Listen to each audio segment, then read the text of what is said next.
ప్రముఖ ఛానల్ పై దాడి జరిగింది.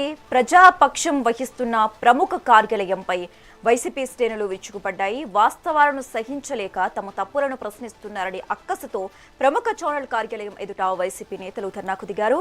ఈ అప్రజాస్వామిక చర్యను సీఎం చంద్రబాబు అలాగే డిప్యూటీ సీఎం పవన్ కళ్యాణ్, మంత్రి నారా లోకేష్ తీవ్రంగా ఖండించారు. కేవలం వీరే కాకుండా బీజేపీ నేత మాధవ్ కూడా ఈ దాడిని తప్పుపట్టారు.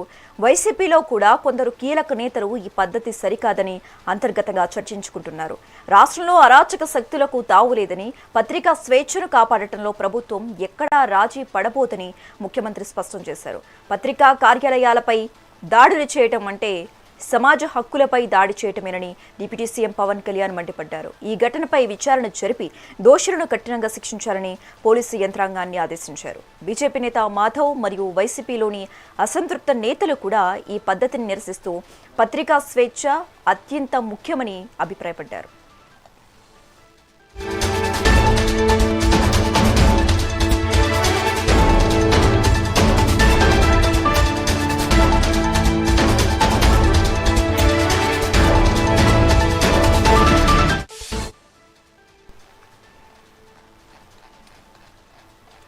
ప్రముఖ ఛానల్ పై దాడి జరిగింది. ప్రజాపక్షం వహిస్తున్న ప్రముఖ కార్యాలయంపై వైసీపీ శ్రేణులు విరుచుకుపడ్డాయి.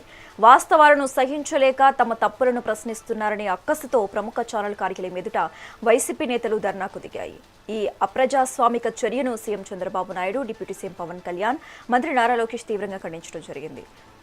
ఇక ఇదే అంశానికి సంబంధించి మోర్ అప్డేట్స్ మా AP input editor Narendra phone ద్వారా అందిస్తారు. నరేంద్ర, డీటెయిల్స్ ఏంటి? ఏదైతే ఒక ప్రముఖ ఛానల్ కు సంబంధించినటువంటి ప్రధాన కార్యాలయం మీద ఈ రోజు వైఎస్ఆర్ కాంగ్రెస్ పార్టీకి సంబంధించినటువంటి ముఖ్య నాయకులు, కార్యకర్తలు దాడులకు దిగారు. దాంట్లో వచ్చినటువంటి ప్రసారాలు ఏతున్నాయి అవి వాళ్ళ అధినేత జగన్మోహన్ రెడ్డిని కించపరిచే విధంగా ఉన్నాయంటూ కూడా దాడికి తెగబడినటువంటి విషయం మీద ఇటు ఆంధ్రప్రదేశ్ ముఖ్యమంత్రి నారా చంద్రబాబు నాయుడు, కూటమి పార్టీల ముఖ్య నాయకులంతా కూడా ఆగ్రహం వ్యక్తం చేశారు. ఇలాంటి విధానం సరైనది కాదు.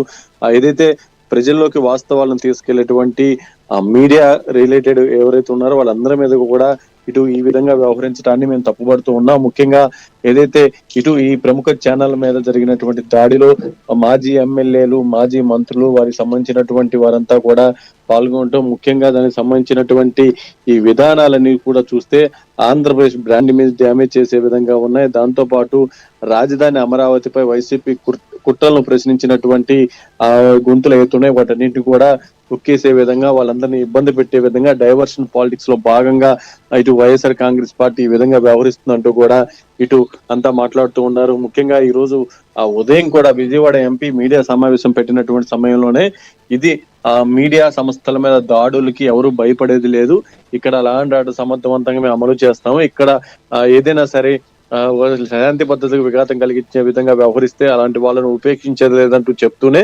మీడియా సంస్థల మీద, వాళ్ళకి సంబంధించినటువంటి మనుషుల మీద దాడులకు వెళ్ళేటువంటి విధానం సరైనది కాదు. ఏదైనా సరే ప్రజలకు ఏమనుకుంటున్నారు, ప్రజల్లోకి ఏం జరుగుతుందనేది తీసుకువెళ్ళేటువంటి బాధ్యత మీడియా వాళ్ళకు ఉంటుంది. వాళ్ళ విషయంలో ఎవరు కూడా ఇలా వ్యవహరించడం సరికాదంటూ కూడా మాట్లాడారు. అన్ని పార్టీలకు సంబంధించినటువంటి ముఖ్య నాయకులు వరుసగా దీన్ని ఖండిస్తూ ఉన్నారు. ఒక పక్క ఏదైతే ఈ ప్రముఖ ఛానల్ మీద దాడి చేసినటువంటి విధానం గానీ వాళ్ళకి సంబంధించి పదే పదే వాస్తవాలను చూపిస్తుందని మనసులో పెట్టుకొని ఈ విధంగా వాళ్ళ కార్యకర్తలు, వాళ్ళకి సంబంధించినటువంటి ముఖ్య నాయకులంతా కూడా ఈ దాడులకు తెగబట్టడం, ముఖ్యంగా ప్రజాస్వామ్యానికి ఒక చీకటి రోజంటూ కూడా నేతలంతా కూడా విమర్శలు గుప్పిస్తూ ఉన్నారు. మాజీ మంత్రి కన్నా లక్ష్మీనారాయణ గాని, కూటమికి సంబంధించినటువంటి ముఖ్య నాయకులు గాని వాళ్ళంతా కూడా మాట్లాడుతున్నారు. వైసీపీ ముసుగులో అరాచకాన్ని సృష్టించే విధంగా ఇటు వీళ్ళంతా కూడా దానికి సంబంధించి నాయకుడిని కించపరిచారంటూ వాళ్ళని ఇబ్బంది పెట్టే విధంగా వ్యవహరించడాన్ని అందరూ తప్పుపడుతున్నారు. Thanks for the updates Narendra.